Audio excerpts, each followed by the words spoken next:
Mi primera manifestación es agradecimiento a los laboratorios MSD por haber subvencionado esta mesa y, como verán, vamos a hablar de cómo están los factores de riesgo cardiovasculares y somos muy sensibles aquí en Andalucía, que ya sabemos que desgraciadamente, si hacemos caso a la estadística del Instituto Nacional de Estadística del 2014, Andalucía ocupa el segundo lugar en mortalidad por enfermedad cardiovascular, pero en los últimos registros que hay, que lo ha hecho Manolo Jiménez con los estudiantes de medicina, pues resulta de que Andalucía también hemos llegado a ser el primero en mortalidad por enfermedad cardiovascular en España.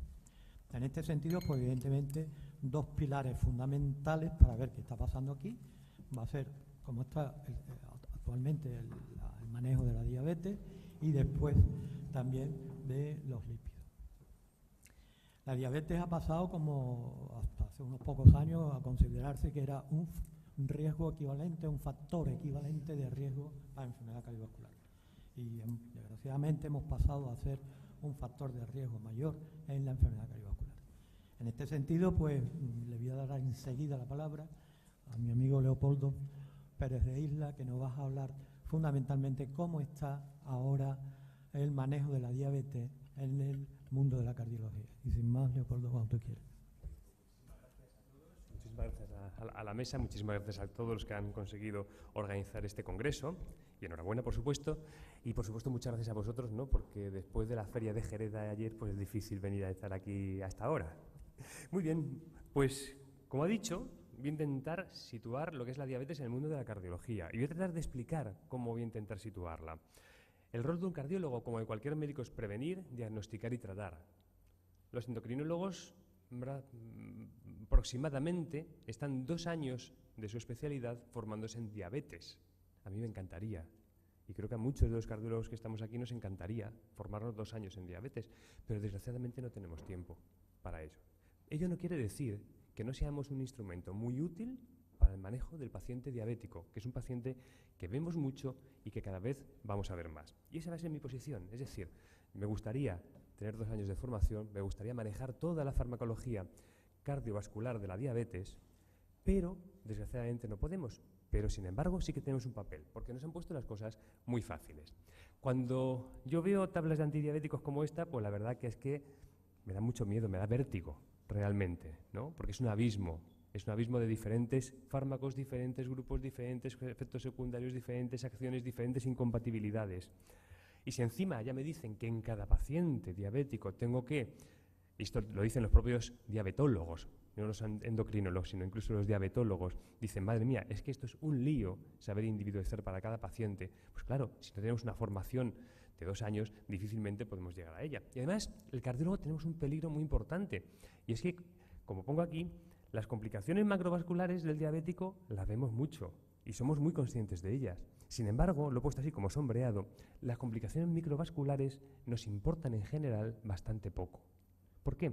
Porque no las vemos. Pero debemos ser conscientes de que el paciente diabético que no se ha muerto de un infarto o que no se ha muerto de un ictus es un paciente diabético que va a acabar con la vida hipotecada en la diálisis o en los servicios de oftalmología, en el mejor de los casos, cuando no pierde la vista. Por tanto, no debemos dejar de, por ser cardiólogos, ver que la enfermedad microvascular también existe y de que el control del azúcar, el control de la hemoglobina glicada en concreto, nos reduce, como por ejemplo este es uno de tantos trabajos, nos reduce la incidencia de infarto de miocardio, la incidencia de operación de cataratas, la incidencia de muerte relacionada con diabetes, las complicaciones microvasculares y, por supuesto, la enfermedad vascular periférica. ¿De acuerdo? Por tanto, es muy importante el objetivo cardiovascular, pero el objetivo glucémico, que ha demostrado fehacientemente que reduce las complicaciones microvasculares, también debe ser muy importante. Buenas noticias para el cardiólogo, buenas noticias para el no diabetólogo, para el no endocrinólogo. Estamos ante un proceso que me gusta denominarle la estatinización del tratamiento hipoglucemiante. El colesterol hace no tantos años no era del cardiólogo, era algo complejo que derivábamos, en ese momento llegué yo al mundo de la cardiología, que se derivaba al endocrinólogo o al especialista de medicina interna, especialista en lípidos, y sin embargo aparecieron las estatinas, y con ellas otra cosa muy importante asociada, que está sucediendo lo mismo en el campo de la diabetes. En primer lugar, nos dieron objetivos claros. Podemos estar más o menos de acuerdo, pero más o menos tenemos un lenguaje común y todos conocíamos los objetivos del colesterol. Ya tenemos un objetivo bastante claro, individualizable, pero bastante claro, en hemoglobina glicada para el paciente diabético para el control de sus niveles de glucemia. Y en segundo lugar, las estatinas fueron unos fármacos fáciles de usar, fueron unos fármacos sencillos que nos daban pocos problemas. Tenemos algo muy similar en el mundo de la diabetes hoy en día y tenemos 3 grupos de fármacos. El primero, la metformina, y luego otros 2 grupos que son los inhibidores de SGLT2 y los IDPP4, que son grupos de fármacos que desde mi punto de vista podemos establecer muchas similitudes con las estatinas. Son eficaces, nos van a dar muy poquitos disgustos, son fáciles de manejar y son muy útiles para nuestros pacientes. Sin embargo, desde el punto de vista del cardiólogo, hay una serie de aspectos que son muy importantes cuando manejamos un paciente diabético. En primer lugar, el tema de las hipoglucemias. Sabemos que las hipoglucemias, esta diapositiva no me voy a detener demasiado en ella, pero todos sabemos o todos somos conscientes de que la hipoglucemia produce problemas cardiovasculares, que se asocia a más eventos cardiovasculares, que se asocia a más mortalidad, a bradicardia, que las consecuencias de la hipoglucemia incluyen, como pongo en esta diapositiva, incluyen una prolongación del QT, y a los cardiólogos la hipoglucemia a lo mejor nos da menos miedo, porque la vemos más de lejos, ¿no? Pero cuando nos habla un cardiólogo de que se prolonga el QT, a que no nos gusta nada en absoluto. Bueno, pues las hipoglucemias prolongan el QT. Por tanto, en el paciente diabético se juntan situaciones que prolongan el QT, y en concreto en el paciente diabético que ve el cardiólogo. Acordaos que uno de los más frecuentes causas de prolongación del QT es la isquemia, ¿vale? Con la hipoglucemia que pueden inducir algunos hipoglucemiantes, con la hipoglucemia propia del paciente y además con fármacos que usamos que pueden prolongar el QT. Por tanto, estamos haciendo una amalgama de cosas y situaciones que pueden prolongar el QT. Buenas noticias también. Tenemos una serie de hipoglucemiantes que son los que comentábamos antes, metformina y SGLT2 y IDPP4, que producen muy poquita tasa de hipoglucemias. Por tanto, podemos estar tranquilos, podemos dejar de preocuparnos por el intervalo QT de estos pacientes. Y además, otra cosa muy importante. Cuando un paciente no tiene más remedio, hay que insulinizarle. Y la insulinización, aparte de otros muchos efectos secundarios, como es por ejemplo la ganancia de peso, que no le gusta a nadie, la insulinización tiene un riesgo de hipoglucemia muy importante. En este estudio, en el Time to Insulin, se valoró si los pacientes que tomaban sitagliptina se retrasaba el momento de la insulinización. Y no solamente es importante que el paciente no se pinche, y no solamente es importante que el paciente no engorde, sino que en este estudio se demostró que con sitagliptina, que no produce hipoglucemias, conseguimos retrasar el momento de la insulinización que sí que produce hipoglucemias. ¿De acuerdo? Es decir, no solamente controlo los niveles de glucemia, sino que retraso al menos, lo que es la insulinización con todas las consecuencias deleterias que va a tener esto. Otro paciente muy importante para el cardiólogo cuando ve a un paciente diabético, la insuficiencia cardíaca. La diabetes se asocia a prácticamente todas las patologías cardiovasculares y en concreto, se marca, sí, aquí, en concreto a la insuficiencia cardíaca. Existe una relación muy importante entre insuficiencia cardíaca y diabetes, tanto es así que, por ejemplo, uno de tantos estudios, podemos decir que el 25% de los pacientes con insuficiencia cardíaca son pacientes que tienen diabetes mellitus tipo 2. Y tenemos también que ser conscientes de una cosa. Este trabajo a mí me sorprendió bastante, ¿de acuerdo? Porque nos parece muchas veces al cardiólogo que el paciente con glucemias elevadas, el paciente diabético es un paciente isquémico, básicamente. Pues fijaos, como en este trabajo que fue publicado hace un par de años, bastante reciente, en este trabajo muestra cómo la primera manifestación de mostrarse la diabetes en el aparato cardiovascular es la enfermedad periférica y la insuficiencia cardíaca. Ya luego aparece la cardiopatía isquémica, pero la insuficiencia cardíaca ocupa un lugar por delante de lo que es la cardiopatía isquémica. Y aquí, con más o menos polémica, pero lo cierto es que cuando usamos metformina debemos tener en cuenta que la metformina en principio debe estar contraindicada, al menos de forma relativa, en situaciones que se produzcan hipoxia tisular. Y un paciente con insuficiencia cardíaca, que esta es la evolución, esta gráfica seguro que la conocéis, de la insuficiencia cardíaca, ¿no? Periodo asintomático, periodo de inestabilización, recuperación y sucesivos periodos de inestabilización repetida, reiterada en el tiempo, pues al menos debemos tener en cuenta que en esas situaciones la metformina podría darnos algún problema. Insisto que esto es algo que ahora mismo está bastante en discusión. Y lo cierto es que tenemos fármacos dentro de los grupos que hemos hablado, como la saxagliptina dentro de los IDP4, que ha mostrado, no se sabe muy bien cuál es el mecanismo, pero ha mostrado aumento de la hospitalización por insuficiencia cardíaca de forma significativa. Hay otro fármaco, que es la alogliptina, que ha demostrado una tendencia a un incremento numérico, aunque no alcanzó la significación, también por insuficiencia cardíaca, de ingresos por insuficiencia cardíaca, mientras que sitagliptina es un fármaco que en la insuficiencia cardíaca se mantiene completamente neutro, es decir, es inocuo, no produce ni más ni menos insuficiencia cardíaca. Esto es un análisis del estudio TECOS, viendo cómo a 4, 12, 24, 26, 48 meses el riesgo de hospitalización por insuficiencia cardíaca no se ve aumentado por el empleo de sitagliptina, cosa que nos debe dejar muy tranquilos. E incluso en el análisis de subgrupos tenemos que, independientemente de que el paciente tenga o no tenga insuficiencia cardíaca previa a ser reclutado en el estudio, da exactamente igual. Sitagliptina se comporta de una manera totalmente noble, totalmente inocua, no perjudicial para el desarrollo de insuficiencia cardíaca. Y por supuesto, pues tenemos fármacos que no solamente no empeoran, sino que mejoran la insuficiencia cardíaca. En concreto, la empagliflozina, en el estudio EMPA-REG, demostró reducir un 14% el endpoint combinado, demostró reducir un 38% lo que es el endpoint único de muerte cardiovascular, y todo esto debido a una amalgama de diferentes efectos que todavía están un poquito por dilucidar y ya se están estudiando de una forma un tanto mecanística para ver un poquito por qué sucede esto. Lo que tenemos es que redujo de una forma muy importante y muy precoz lo que es el ingreso por insuficiencia cardíaca en pacientes que tomaban empagliflozina. Mecanismo aún en discusión, pero lo cierto es que se reduce la insuficiencia cardíaca, y estos son también los resultados estudiados desde el punto de vista de si tenían, antes de ser reclutados para el estudio en PARREG, insuficiencia cardíaca o no. Y fijaos cómo tanto los que tenían insuficiencia cardíaca previa como los que no presentan un beneficio significativo con el empleo de empagliflozina. Y un estudio muy recientito que está todavía en el horno, está calentito todavía, fijaos que fue publicado hace una semana aproximadamente, es este estudio en el cual con sitagliptina, con un inhibidor de la DPP4, se demuestra cómo el parámetro E', que sabéis que es un parámetro que está directamente relacionado con lo que es la relajación ventricular y lo que es las presiones de llenado de las cavidades izquierdas. Fijaos cómo el E', sabéis que cuanto más alto, peor.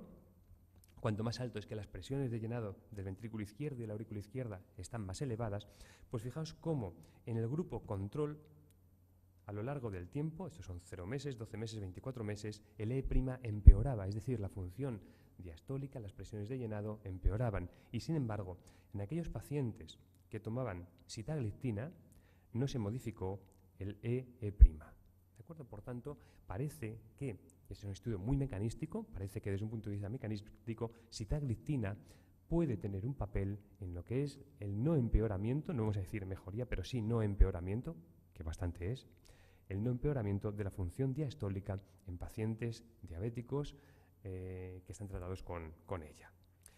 Y otro punto conflictivo para el cardiólogo, la insuficiencia renal. La insuficiencia renal es mucho más frecuente de lo que tenemos.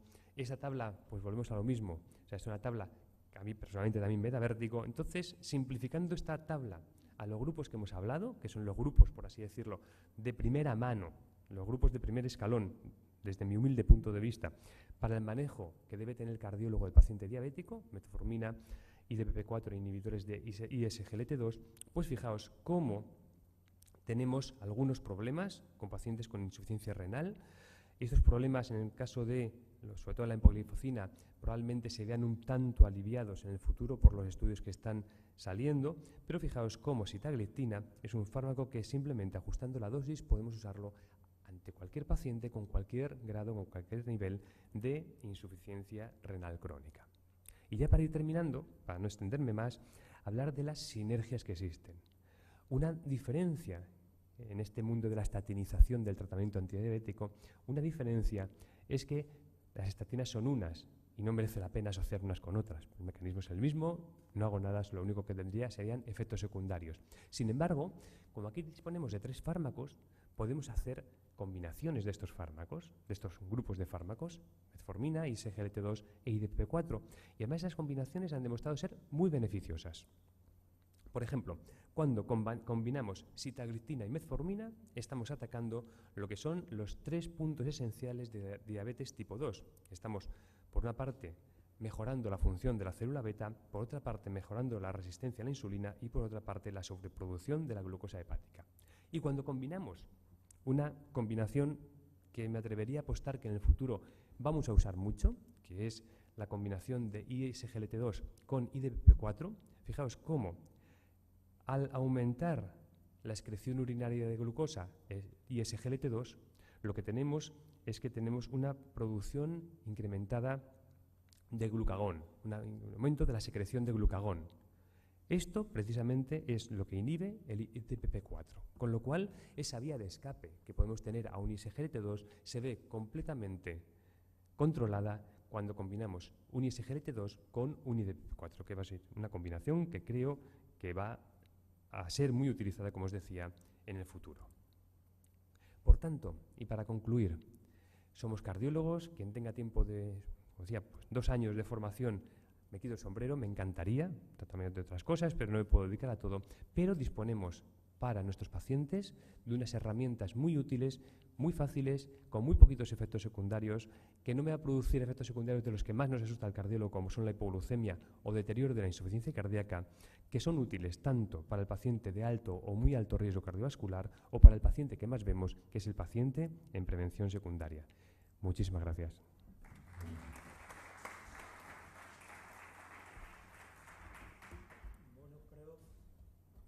Creo que no se puede decir tanto en tan poco tiempo, y también gracias, Leopoldo, por ajustarte al tiempo. Le doy hoy la palabra a mi amigo, como es José, para que presente el segundo ponente. Bueno, buenos días a todos. En primer lugar, agradecer al comité organizador y a toda vuestra asistencia y, por supuesto, a MSD por el patrocinio, por hablar de este tema tan interesante como es el manejo de la dislipemia en pacientes de muy alto riesgo cardiovascular. Y en este sentido, el primer dato, mostraros este documento de consenso que ha salido recientemente de la Sociedad Europea de Aterosclerosis, donde concluye lo que todos sabemos, ¿no? Que hay una evidencia muy consistente de numerosos y múltiples estudios, tanto de tipo epidemiológico, genéticos, clínicos, que inequívocamente señalan el LDL como un factor causal de enfermedad aterosclerótica, no un factor de riesgo, sino un factor causal, y evidentemente esto a largo plazo va a provocar mortalidad. Y os recuerdo, estos son los últimos datos también del Instituto Nacional de Estadística, publicados en febrero. Las enfermedades del sistema circulatorio y concretamente las enfermedades isquémicas del corazón siguen siendo la primera causa de mortalidad en nuestro país. Por tanto, no solo debemos de conocer lo que ponen las guías europeas, sino que debemos de llevarla a cabo. En primer lugar, para centrar el tema, aunque sé que todos los conocéis, el paciente de muy alto riesgo cardiovascular es el que tiene una enfermedad cardiovascular clínica o documentada de forma inequívoca por técnicas de imagen. La mayoría de los pacientes diabéticos que vemos en consulta son los pacientes que tienen lesión de órgano diana o que tienen un factor de riesgo añadido como es el tabaquismo, la hipertensión arterial, enfermedad renal grave con un filtrado por debajo de 30 y una estimación de un acontecimiento fatal mediante la tabla SCORE mayor del 10%. Pues bien, como todos también sabéis, las guías nos dicen claramente el objetivo que debemos de cumplir es un nivel de LDL por debajo de 70 o una reducción mayor del 50% cuando el LDL basal esté entre 70 y 135, entendiendo el LDL basal como aquella concentración de colesterol que tiene un paciente que no toma medicación hipolipemiante. Y esto lo explico porque creo que no queda siempre suficientemente claro. Este es un ejemplo de un paciente que dimos de alta recientemente en la planta hospitalización, sin antecedentes personales de interés, no realizaba ningún tipo de tratamiento. Presenta un síndrome coronario agudo, lesión trombótica de circunfleja distal, lesión de ADA proximal y media, se revasculariza. Le hacemos un perfil analítico, tiene un colesterol LDL de 100 y en este caso las recomendaciones, el objetivo que debe cumplir es un LDL por debajo de 50. ¿Por qué? Porque es un paciente que no tomando medicación hipolipemiante tiene un síndrome coronario agudo con un LDL de 100. ¿Cómo conseguimos ese objetivo? Evidentemente la piedra angular son las estatinas a máximas dosis toleradas, pero si no se alcanza el objetivo se debe considerar la combinación ya de estatina con un inhibidor de la absorción de colesterol. Y la referencia que veis marcada, la 63, como todos podréis comprobar, hace referencia al estudio Improve, se publicó en New England en el año 2015, os lo recuerdo rápidamente. Era un estudio que se realizaba sobre más de 18.000 pacientes mayores de 50 años con un síndrome coronario agudo, con y sin elevación del ST, que tenían además unas cifras de LDL colesterol de entre 50 a 125, 50 y 100 si tomaban medicación hipolipemiante, y que partían de unas cifras de LDL bajitas, de 95. Se hacía la terapia habitual y se aleatorizaba Simba 40 o la combinación de Simba 40 más ezetimibe de 10. En el grupo combinado se llegan hasta cifras de 54 y con una mediana de seguimiento prolongada, 57 meses, había una reducción modesta pero significativa del endpoint primario, sobre todo a expensas de infarto de miocardio y de ictus isquémico. Además, el beneficio fue especialmente llamativo en pacientes diabéticos, porque son los que más expresan la proteína de Niemann-Pick a nivel digestivo, que como sabéis es la que inhibe el fármaco. De tal manera que el estudio Improve se coloca en la recta de regresión que todos conocemos del CTT, de la relación que existe entre la disminución de eventos vasculares y la reducción del colesterol LDL. Y lo que para mí también fue muy importante, despejaba cualquier duda sobre la seguridad del fármaco en cuanto a cáncer, patologías de vesícula biliar, efectos musculares. No había diferencia significativa entre ambos grupos. Por tanto, el Improve es el primer gran ensayo clínico que demuestra un mayor beneficio de la adición de un fármaco no estatínico, ezetimibe, a un tratamiento con estatina.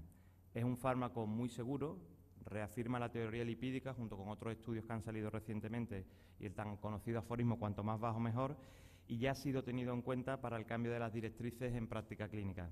De tal manera que en las guías del 2016 el Improve respalda, como digo, la asociación y esto que hacíamos habitualmente los cardiólogos clínicos cuando dábamos de alta a los pacientes, cuando veíamos en la consulta, pero realmente un hito novedoso en las guías del 2016 y que solo en las guías del 2011 se apuntaba, pero el grado y el nivel de evidencia evidentemente ha aumentado. Además estas son las guías que también conoceréis algunos, las guías de manejo de dislipemia de los endocrinos americanos, donde ya nos hablan de una categoría de riesgo más, nos hablan del riesgo extremo, y en él se engloban una serie de pacientes que también vemos muy frecuentemente en consulta, como son pacientes con enfermedad cardiovascular, que tienen diabetes, que tienen enfermedad renal crónica, que tienen hipercolesterolemia familiar, y aquí el objetivo de LDL ya no es por debajo de 70, aquí ya hablamos de objetivos por debajo de 55 a raíz de los resultados del estudio Improve. Y si alguien piensa si esto puede ser seguro, que también lo hablamos, se ha publicado muy recientemente un análisis preespecificado del estudio Improve, era que concluye que aquellos pacientes que alcanzaban un LDL colesterol por debajo de 30 dentro del primer mes tenían un perfil de seguridad similar y una tasa menor de eventos cardiovasculares sobre un periodo de 6 años en relación a aquellos que tenían cifras de colesterol más elevadas, lo que reafirma la eficacia y la seguridad de mantener una terapia hipolipemiante intensa a largo plazo.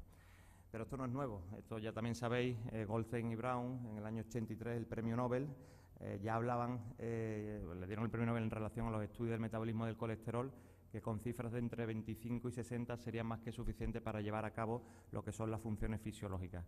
Por tanto, cuanto más bajo, mejor, pero más que en lo fisiológicamente normal, lo que vemos en tribus recolectoras que están un poco aisladas de lo que es la civilización donde vivimos nosotros, de primates antiguos, de animales, es decir, cifras de LDL colesterol entre 50 y 70 son suficientes para llevar a cabo lo que es una actividad fisiológica normal.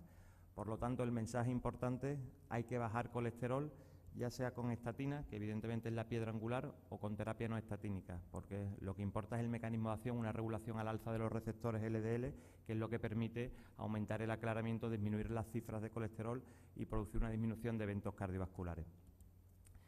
Una vez dicho esto, es la evidencia que tenemos, vamos a ver en la práctica cómo mantenemos a nuestros pacientes si los mantenemos en objetivos. Y también conocéis el Eurospire 4 que englobó a 8.000 pacientes 6 meses después del ingreso por un síndrome coronario agudo, un intervencionismo de 24 países europeos. Las cifras de control de LDL colesterol por debajo de 70 era tan solo de un 22% de hombres y de un 17% de mujeres, es decir, muy alejado de lo que sería una cifra ideal. En España, algo parecido. El estudio REPAR, el estudio es un estudio observacional, prospectivo, multicéntrico, nacional, incluyó a más de 1.100 pacientes con enfermedad coronaria estable y tan solo un 26% de los pacientes estaban objetivos. Además, eran grupos de pacientes, tanto en el Eurospire como en el REPAR, que estaban bien tratados, porcentajes de estatinas por encima del 85-90%, y realmente los resultados están lejos de lo que sería ideal. Algunas veces hay que agachar la cabeza porque da cierta vergüenza estos resultados cuando uno los lee, pero investigando, y me alegra, aquí tenéis el estudio Lipiceres, también publicado recientemente, ahora en el año 2017, es un estudio observacional y transversal que se realiza en el área de salud de Cáceres, incluye más de 700 pacientes coronarios que estuvieron ingresados entre el 2009 y 2015 y que tenían un perfil lipídico en los últimos 3 años. Observar cómo el grado de consecución de objetivos es mayor, llega hasta ser de un 52%, y ellos apuntan que los resultados que tienen a raíz de la publicación en el año 2015 del Improve y la utilización del fármaco probablemente esté influenciando en el hecho de que los resultados son mejores a partir del año 2015, consiguiendo objetivos, aquí lo veis, prácticamente del 56%. Por lo tanto, estamos lejos de todas maneras de conseguir lo que queremos. ¿Qué podemos hacer para cambiar la situación? Evidentemente hay muchas causas, no voy a entrar a más por motivo de tiempo, la inercia terapéutica, el creer que lo estamos haciendo bien, la presión que tenemos de la administración, pero yo sí hay un tema que sí considero muy importante, al menos mi experiencia, porque lo veo con frecuencia, es un poquito la falta de adherencia al tratamiento. Estos pacientes, pasado el año, prácticamente más del 50%, dejan de tomar la terapia hipolipemiante, por lo que debemos de intentar simplificar el régimen terapéutico. Aquí las asociaciones, igual que aparecen en diabetes o que aparecen en hipertensión, realmente son muy útiles. Identificar y combatir las causas. Esta frase de William Osler a mí me gusta mucho, que dice que el buen médico es el que trata la enfermedad, pero el gran médico es el que trata al paciente que tiene la enfermedad. Muchas veces no tenemos que perder, tenemos que invertir esos 5 minutos hablando de las bondades del tratamiento, sobre todo a medio y largo plazo, porque así no dejarán de tomar la terapia hipolipemiante. Y además muestra un resultado, que como sabía, evidentemente el Fourier no estaba destinado para hacer un análisis por subgrupo en este caso, pero cuando vemos el análisis por subgrupo, en este diagrama de bosque, observar cómo los pacientes que estaban tomando ezetimibe dentro de un estudio controlado, no eran muchos, pero realmente es el único ítem que se desplace hacia el lado contrario, porque probablemente estos pacientes tendrían unas cifras de colesterol más bajitas y es difícil aportar ya algo más. De tal manera que estoy totalmente de acuerdo con Luis Masana, también en este artículo donde habla de que hay que cambiar el concepto de una terapia estatínica intensa por una terapia hipolipemiante intensa, porque las combinaciones, en este caso atorvastatina con ezetimibe o rosu con ezetimibe, son las únicas que han demostrado de reducir cifras de del colesterol por encima del 60%. Y aquí también os muestro, surge una duda ahora a raíz de la publicación del estudio Improve, es un artículo en Semergen que publica Carlos Escobar, donde comenta que tras un síndrome coronario agudo, el tratamiento de elección o bien es el empleo de una estatina potente o bien directamente ya, aunque no nos lo dicen las guías, el empleo de una combinación. Y esto realmente tiene plausibilidad biológica. Esto es un estudio también publicado en el año 2015, no es la población, es población japonesa, pero me pareció muy interesante porque se estudiaba con sonografía intravascular el impacto que tenía la aplicación de una terapia dual, ezetimibe-atorvastatina, frente a atorvastatina en pacientes que eran sometidos a un intervencionismo coronario. Eran 246 pacientes, finalmente se incluyeron 202 pacientes, tanto con síndrome coronario agudo como con enfermedad coronaria estable, partiendo de unas cifras de L de colesterol aproximadamente de 110 y en el grupo combinado se llegaba hasta 63 y en el grupo de atorvastatina hasta 73. Pero lo que sí me llamaba la atención y era llamativo, que cuando estudiamos la regresión, observar que tanto pacientes en enfermedad coronaria estable como pacientes con síndrome coronario agudo, la terapia dual frente a atorvastatina produce una mayor regresión en placa, en volumen porcentual de ateroma. Y observar que en pacientes con síndrome coronario agudo es bastante llamativa. Aquí os muestro también un caso clínico reciente, fue de la semana pasada, lo incluí en la presentación, porque aunque es llamativo, pero realmente al menos mi experiencia también es que lo vemos, sobre todo en pacientes diabéticos. Es un paciente que ingresó diabético, que tenía una cifra de LDL de 183, ingresa por un síndrome coronario agudo, con una enfermedad multivaso, y siendo consciente que probablemente con una estatina potente a dosis alta no íbamos a irnos por debajo de 70, asociamos directamente a Torva 80 ezetimibe 10. Y observar el resultado es espectacular, es llamativo, no tan acusado como este, pero en pacientes diabéticos sí se observa, las cifras, esta es la gráfica que sacamos nosotros en el hospital, de pacientes se había mantenido siempre en cifras de 180, 200, 190, 185, cuando ingresó con el síndrome coronario agudo 183 y observar que desde la introducción de la terapia combinada nos movemos en cifras de 28. Además, no estamos haciendo nada que esté tampoco fuera de la ficha técnica. Si vemos la ficha técnica de estos fármacos en combinación, nos dice que están indicados para reducir el riesgo de acontecimientos cardiovasculares en pacientes con cardiopatía coronaria o antecedentes de síndrome coronario agudo, estén o no estén previamente en tratamiento con estatinas. Y ante la pregunta que me hacía, porque es una enfermera, su padre es el paciente, venía a preguntarme que si suspendían la medicación porque las cifras eran bajas. Os traigo también aquí una carta de Luis Masana, es de estos días, de ayer o de hace un par de días, que habla de la hipótesis del LDL0 hacia concentraciones de LDL extremadamente bajas. Evidentemente afirma que el objetivo no es buscar LDL0, pero sí comenta que con frecuencia él ve cifras de LDL por debajo de 15 y a él no le preocupa cuando leéis el artículo porque solo ha demostrado beneficios y no ha demostrado eventos adversos. Es decir, hay que ser adherente y mantener este tipo de tratamiento. Y finalmente, estas son las últimas diapositivas también ya. Para pacientes que están en una situación estable, se ha publicado también ahora recientemente, en el 2017, un score de estratificación de riesgo realizado en más de 17.000 pacientes que habían sido incluidos en el estudio IMPROVIP. El grupo TIMI elabora, lo que digo, un score que nos hace ver qué pacientes se pueden beneficiar más de esta terapia combinada. El score cuenta con 9 ítems, como veis, hipertensión, edad mayor de 75 años, diabético, ictus previo, etcétera. Muchas de las características que vemos en este tipo de pacientes, y observan que aquellos pacientes de alto riesgo, y hablan de alto riesgo con una puntuación por encima de 3, que yo diría que teníamos un altísimo porcentaje de estos pacientes, presentan una reducción del riesgo absoluto del 6,3% y del riesgo relativo del 20%, con un NNT de 16, es decir, aquí el beneficio es mucho mayor. Por tanto, es la última diapositiva.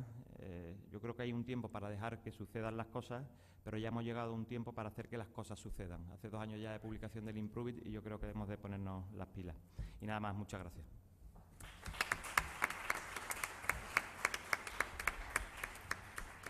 Muchas gracias, Jaime, por este repaso al tratamiento hipolipemiante. Y bueno, pasamos al turno de preguntas. Si alguien tiene algo que preguntar, tenemos todavía, a pesar de que hemos empezado con retraso, vamos a acabar prácticamente en tiempo. ¿No? Bueno, pues yo quería hacerle una pregunta al doctor Pérez de Isla, y es la siguiente, ¿no? Muchas veces el tratamiento para los pacientes diabéticos te hace consumir un tiempo, ¿no?, que muchas veces no tienes en la consulta, y que, bueno, quizás las consultas de rehabilitación cardíaca sea un buen escenario para aplicar este tipo de tratamientos, educar al paciente, etcétera, ¿no? Vamos, más que una pregunta, una curiosidad. ¿Cuántos cardiólogos de su centro se dedican o invierten este tiempo en tratar a estos pacientes? Pues muy buena pregunta. Yo creo que cada vez más cardiólogos estamos concienciados de que debemos manejar a los pacientes también su diabetes, ¿no?, como factor de riesgo cardiovascular o enfermedad cardiovascular que es. Es cierto que las consultas de rehabilitación cuentan con una ventaja muy importante, afortunadamente y desgraciadamente, respecto a otro tipo de consultas, y es el tiempo. De todas maneras, como ya se comentaba antes, tu tiempo también lo puedes distribuir y puedes intentar destinar un poquito más de tiempo a aquel paciente que va a necesitar un consejo en un momento determinado, ¿no? Por ejemplo, como se hablaba de la complementación terapéutica, etcétera, etcétera. Entonces, en este tipo de pacientes contamos con una gran ventaja, y es que disponemos de unos grupos farmacológicos que realmente son muy sencillos de manejar, con lo cual, sinceramente, vas a tener muy poquitos problemas con ellos. Entonces, tampoco es tanto el tiempo que tienes que invertir. Vas a invertir muchísimo más tiempo si el paciente, por no controlarle bien, tienes que acabar derivándole al endocrinólogo, rellenando el volante en la petición para que lo vea el endocrinólogo, que realmente aplicando uno de los 3 grupos terapéuticos de los que hemos hablado. Y una vez, por ejemplo, que el paciente está con metformina, hacer una escalada a un segundo o incluso a un tercer grupo farmacológico es muy sencillo y en muchos casos incluso hasta en un solo comprimido, sin necesidad de tener más pastillas para el paciente. Muy bien. Bueno, mira, una pregunta. Yo soy Juan Acosta, soy electrofisiólogo. Esto a mí un poco me suena chino porque no manejo mucho estos fármacos, entonces quiero una pregunta muy práctica. Paciente diabético con mal control glucémico, hemoglobina glicada elevada, ¿cuándo te planteas por qué fármaco empezarías, ¿no? ¿En qué casos los combinarías con insulina? ¿En qué casos no? ¿Y qué casos los mandarías a un endocrino?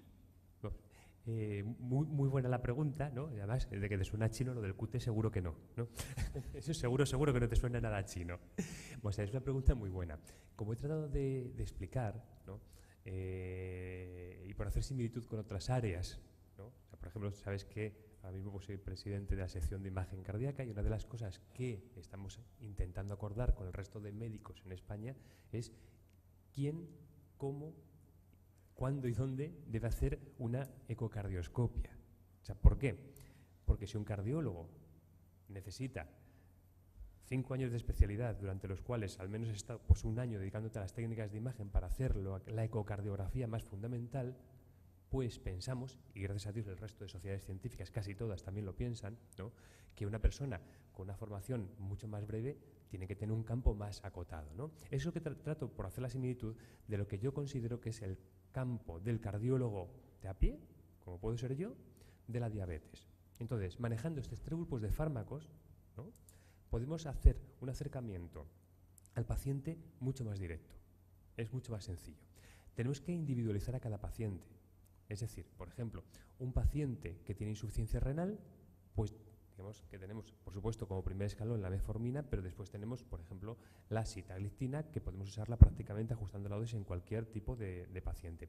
Por ejemplo, en un paciente que tiene ya insuficiencia cardíaca, pues probablemente los inhibidores de ISGLT2 tengan un papel en segundo escalón.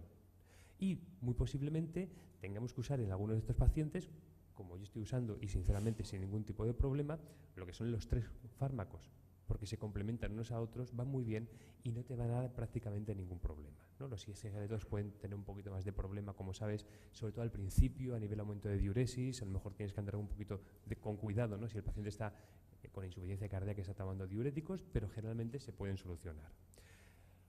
Yo considero que para el cardiólogo que tenemos una formación básica, eso es lo que debemos manejar. Si un paciente se nos escapa de ahí, es un paciente que debe ir a alguien que está acostumbrado, que tiene una formación amplia y que tiene experiencia de todos los días para ser manejado, ¿de acuerdo? Lógicamente, esto es mi humilde opinión, ¿vale? Es estrictamente una opinión. Quien tenga la formación y quien esté capacitado para tratar a un paciente más allá de esto, pues enhorabuena.